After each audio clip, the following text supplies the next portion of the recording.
Halo, selamat datang di ruang sunyi ini, tempat di mana cinta tak selalu datang dari arah yang benar, tapi tetap mampu mengguncang hati sedalam-dalamnya. Malam ini, aku akan membacakan sebuah kisah tentang Rani, seorang mahasiswi muda, ceria, dan penuh rasa ingin tahu, yang tanpa sengaja menemukan kehangatan dan getar yang tak biasa dalam sosok Pak Guntur. Ayah sahabatnya sendiri, seorang duda berwibawa yang menyimpan luka dan kesepian. Ketika batas usia dan status tak lagi mampu membendung rasa, bisakah cinta itu tetap disebut salah? Dengarkan dan biarkan hatimu masuk ke dalam cerita ini. Sebuah kisah tentang kedekatan yang tumbuh dalam diam, tentang pelukan yang hangat di tengah hujan, dan tentang cinta yang tak dikenal dunia. Malam itu, hujan turun perlahan, seperti gerimis kenangan yang jatuh satu-satu di jendela kaca. Kota terlihat sendu, dan udara membawa dingin yang tak hanya merambat di kulit, tapi juga merayap dayam-dayam ke dalam dada. Rani berdiri di depan rumah, bergaya kolonial dengan sedikit ragu. Rumah sahabatnya, Dila. Ia baru pertama kali menginap di sana. Pintu terbuka. Di baliknya berdiri seorang pria berusia pertengahan 40, mengenakan sweter abu dan celana panjang santai. Rambutnya sudah beruban sedikit di sisi, tapi justru menambah pesona ketenangan yang terpancar dari wajahnya. Tatapannya tajam, tapi tak mengintimidasi. Lebih seperti seseorang yang terbiasa mengamati dan paham diam-diam. "Rani?" "Ya," suaranya dalam, tenang, seperti suara dari masa lalu yang tak pernah usang. "Masuklah." Hujannya makin deras. Rani tersenyum kecil, menunduk sopan, dan melangkah masuk. Kehangatan rumah itu langsung menyambutnya. Bau kayu tua, wangi teh hangat, dan suara hujan yang memantul di genting seperti alunan musik yang tak disengaja. Pak Guntur, ayah Dila, seorang duda yang dalam cerita-cerita Dila selalu digambarkan pendiam dan kaku. Tapi malam itu, Rani melihat sisi yang berbeda. Ia membawakan teh jahe dalam cangkir putih bermotif biru, meletakkannya di meja dengan pelan. "Biar tubuhmu hangat," katanya, menatap mata Rani dengan lembut, tapi tetap penuh wibawa. Rani mengangguk, memegang cangkir itu dengan dua tangan. Uapnya mengepul, dan di antara keheningan, mereka duduk tak jauh, berjarak aman, tapi tidak dingin. Obrolan mengalir tentang kota asal Rani, tentang jurusan kuliahnya, bahkan tentang film klasik yang mereka sukai tanpa disangka. Ada sesuatu dalam cara Pak Guntur bicara. Ia tidak tergesa, tidak menyela. Ia mendengarkan, dan dari caranya memandang, Rani merasa dilihat bukan sebagai anak kecil, tapi sebagai perempuan. Di tengah percakapan, Rani sempat tertawa kecil. Pak Guntur hanya tersenyum. Tapi dalam senyumnya itu, ada sesuatu yang aneh. Seolah ia mengenang sesuatu yang sudah lama hilang. Ketika malam makin larut, dan Dila sudah tertidur di kamarnya, Rani masih terjaga. Ia tak tahu kenapa. Mungkin karena suara hujan. Mungkin karena teh yang masih tersisa sedikit. Atau mungkin karena sorot mata pria itu masih menempel di dalam benaknya. Di kamar tamu, saat ia berbaring dan memejamkan mata, yang terlintas justru bukan lelahnya perjalanan hari itu, tapi cara Pak Guntur menatap saat ia tertawa. Tatapan yang tak seharusnya ia simpan, tapi sudah terlanjur. Hari-hari berikutnya, seperti alur yang tak disengaja, tapi terasa pas. Dila sibuk dengan kelas tambahan dan kegiatan kampus, membuat Rani lebih sering sendiri di rumah besar itu. Tapi ia tak bener-bener sendiri, karena Pak Guntur sering ada di sana, bukan dengan kehadiran yang mencolok, tapi cukup terasa, cukup menenangkan. Kadang mereka bertemu di dapur saat pagi. Rani baru saja selesai menyeduh kopi, dan Pak Guntur masuk dengan langkah pelan dan senyuman kecil. "Bangun lebih pagi dari Dila, ya?" katanya sambil menyibak rambutnya yang sedikit berantakan. Rani hanya tersenyum, diam-diam memperhatikan caranya menuang air panas ke dalam cangkir, caranya duduk, cara tubuhnya mengisi ruang. Pernah suatu siang, listrik mati karena perbaikan. Dila masih di luar. Rani duduk di ruang tengah sambil mengipasi dirinya dengan buku. Pak Guntur datang dari arah belakang, membawa 2 gelas es jeruk. Kalau kipasnya nggak cukup, mungkin es bisa bantu, katanya. Duduk di sofa seberang, Rani tersenyum, menyesap perlahan. Di antara obrolan ringan mereka tentang musim, tentang musik, tentang mimpi yang belum selesai, ada getaran kecil yang tumbuh, tak terlihat, tapi terasa. Ia mulai bisa menebak aroma khas tubuh Pak Guntur.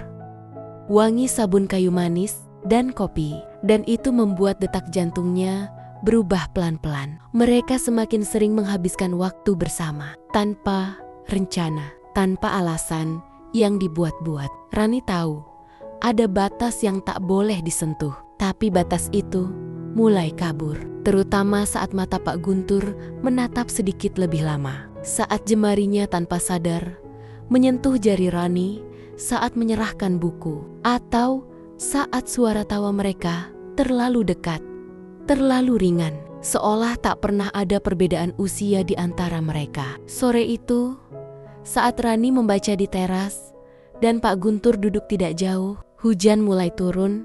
Rintik, ia menatap ke arah pohon mangga yang daunnya basah terkena gerimis.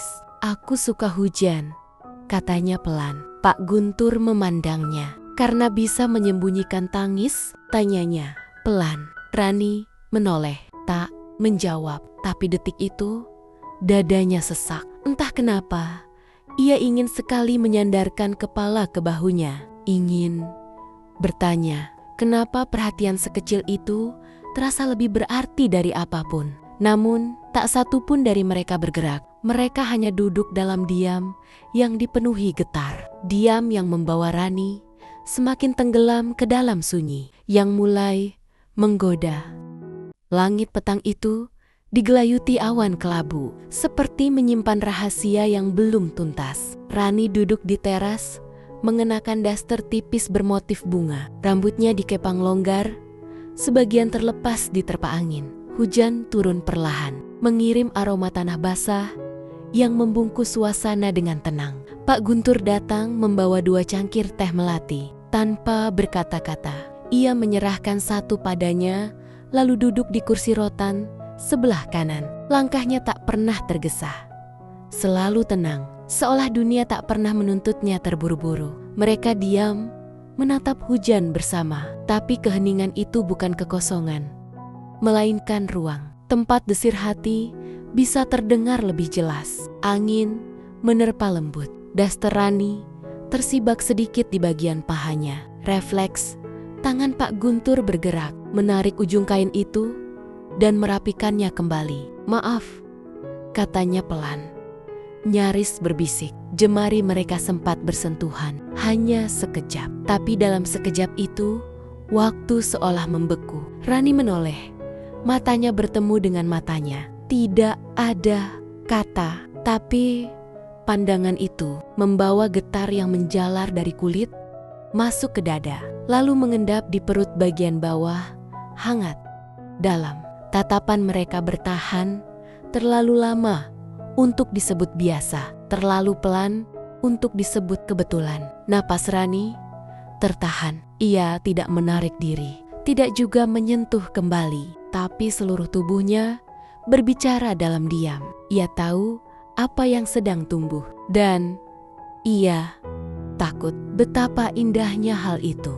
Hujan semakin deras, daun-daun mangga bergetar, menyisakan rintik yang menari di tanah. Teh di tangan mereka sudah mendingin, tapi hawa di antara mereka justru menghangat. Perlahan-lahan, seperti api kecil yang baru saja dinyalakan. "Rani," suara Pak Guntur parau, serak, tak melanjutkan. Rani hanya menatapnya. Dalam diam, hatinya menjawab panggilan itu. Tak perlu kalimat, tak perlu pengakuan. Malam pun datang pelan, dan dalam gelap yang mulai turun, mereka tahu ada garis yang telah dilintasi. Bukan karena disengaja, tapi karena hati yang terlalu dekat tak lagi bisa menjaga jarak. Malam itu, rumah terasa lebih sunyi dari biasanya. Dila baru saja mengabari bahwa ia menginap di tempat temannya. Rani sedikit gugup, tapi tak ada alasan untuk pergi. Di ruang tengah, lampu remang menyala temaram. Televisi menyala, menayangkan film drama lama yang sesekali terdengar isaknya. Pak Guntur duduk di sofa, santai dalam kaos abu dan celana bahan. Rani datang dari dapur, membawa 2 mug coklat panas. "Kamu pasti butuh yang manis-manis," ucapnya sambil menyodorkan cangkir. Pak Guntur tersenyum. "Kamu sudah tahu apa yang kubutuhkan ya?" Kalimat itu sederhana, tapi nadanya membuat udara di antara mereka terasa berbeda. Rani duduk tak jauh darinya. Mereka menonton dalam diam, saling mencuri pandang. Lalu pada satu adegan menyentuh, air mata Rani menetes diam-diam. Pak Guntur menoleh. Melihatnya, ia tak bertanya. Ia hanya menarik Rani pelan ke dalam pelukannya. Hangat, teguh, lengan. Lelaki itu membungkus tubuhnya dengan perlindungan yang lama. Tak ia rasakan dari siapapun. Dan Rani tenggelam di sana. Bahunya bergetar kecil. Ia tak tahu apakah itu sedih, rindu, atau sesuatu yang lain. Ia hanya tahu bahwa di dalam pelukan itu, ia merasa didekap bukan sebagai anak teman, tapi sebagai perempuan yang dipeluk, disimpan, dirasakan. "Maaf," gumam Rani dengan suara serak. "Jangan minta maaf untuk merasa," bisik Pak Guntur. Suaranya dekat di telinga. Kepalanya menunduk. Bibirnya menyentuh kening Rani, lalu turun perlahan ke pelipis, ke ujung pipi, dan berhenti tepat di antara napas mereka yang mulai hangat. Rani tak menahan. Ia juga tak mendorong. Ia hanya memejamkan mata dan merasakan saat bibir mereka bertemu dalam ciuman yang pelan, penuh keraguan dan kerinduan yang lama dipendam. Pelukan itu berubah menjadi dekap, lalu tubuh mereka bersandar lebih rapat, seperti sedang mencari tempat paling nyaman dalam kekacauan yang tak terucap. Jemari Pak Guntur menyusuri punggung Rani, lembut, hati-hati, dan tubuh Rani menjawab dalam bisikan napas yang terdengar seperti restu. Tak ada kata cinta malam itu, tapi ciuman mereka panjang, dalam, dan pelan-pelan berubah menjadi tarikan yang lebih dari sekadar rasa. Di ruang tengah itu, dalam remang lampu dan suara hujan dari luar, 2 tubuh berbeda usia bertemu dalam gelombang yang tak terhindarkan. Bukan sekadar nafsu, tapi juga luka dan sepi, dan harapan yang dayam-dayam berani tumbuh, meski tahu dunia tak akan mudah memahaminya. Sejak malam itu, segalanya berubah, tapi tak satu pun dari mereka membahasnya. Tidak ada janji, tidak pula pengakuan. Yang ada hanyalah senyum kecil saat pandangan bertemu, dan detik-detik sunyi yang kini tak lagi membeku, melainkan bergetar. Bergetar, Rani tak langsung pulang. Ia mencari alasan untuk kembali ke rumah itu. Kadang pura-pura ketinggalan sesuatu, kadang datang hanya untuk mengantar buku atau menitip salam dari Dila. Dan setiap kali langkahnya masuk ke dalam rumah, jantungnya berdetak dengan irama yang tak pernah sama. Pak Guntur pun tak pernah memaksa, tapi mata itu, mata yang dulu hanya terasa hangat, kini menyala lembut, menahan banyak rasa di balik ketenangan yang ia jaga dengan susah payah. Mereka mulai bertemu diam-diam di luar, di tempat yang tak akan membuat orang curiga. Makan malam di kafe kecil, ngobrol di mobil sambil memutar lagu-lagu tahun 90-an. Dan sesekali, saat dunia terlalu bising, mereka mencari tempat sepi hanya untuk saling menatap, saling menyentuh. Di dalam mobil yang parkir jauh dari keramaian, Rani pernah menggenggam tangannya terlebih dahulu. Tangannya besar dan kasar, tapi hangat dan hati-hati saat membalas genggaman itu. Pak Guntur menoleh Dan sebelum ia sempat bicara, Rani sudah memejamkan mata dan membiarkan bibirnya dicium pelan, lama, seperti menenangkan badai. Pelukan di dalam kabin mobil itu bukan sekadar rindu, tapi juga pelampiasan diam dari banyak kata yang tak bisa diucapkan.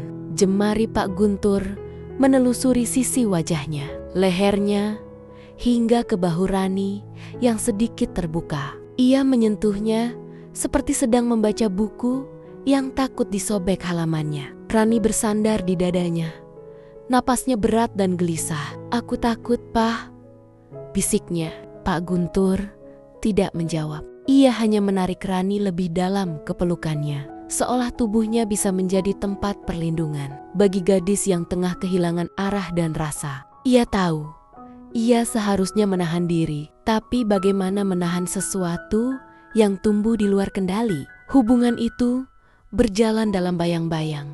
Tak ada yang tahu. Dila tak pernah curiga, tapi rasa bersalah sering mengintip dari balik bahu Rani saat ia menatap mata sahabatnya. Namun tubuhnya sudah terlalu hafal pada sentuhan Pak Guntur, dan hatinya sudah terlalu dalam untuk bisa menarik diri dengan mudah.